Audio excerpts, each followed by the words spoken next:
தாய் தமிழ் உறவுகளுக்கு வணக்கம். சசிகலா அணி பெண் தலைவர் அதிமுகவுக்கு ஓட்டம்.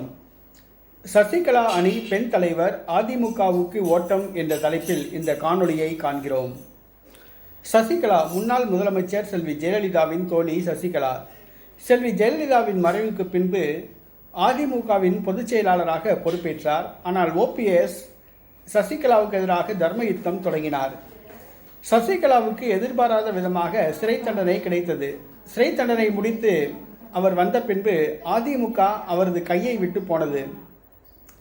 இந்த சூழ்நிலையில் அதிமுகவை மீட்க தொண்டர்களை ஒன்று திரட்டி வருகிறார்.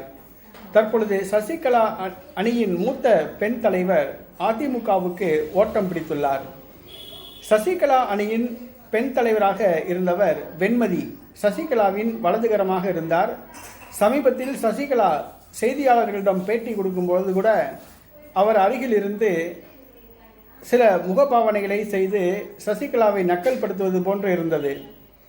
இந்த சூழ்நிலையில் சசிகலா அவர்களுக்கு வெண்மதி அவர்களுடைய செயல்பாடுகள் நெகட்டிவ் இமேஜை ஏற்படுத்துவதாக அவருடைய ஆதரவாளர்கள் கருதினர்.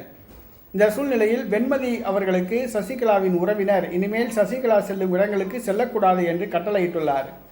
இதை சசிகலாவிடம் வெண்மதி தெரிவித்துள்ளார். ஆனால் சசிகலா கண்டிக்கவில்லை என்று கூறப்படுகிறது. இதனால் அதிருப்தி அடைந்த வெண்மதி அவர்கள் அதிமுகவில் இணையப்போவதாக செய்திகள் வந்துள்ளன. சசிகலா அணியின் பெண் தலைவர் வெண்மதி அதிமுகவுக்கு ஓட்டம் பிடித்தது சசிகலாவுக்கு அதிர்ச்சியை கொடுத்துள்ளது.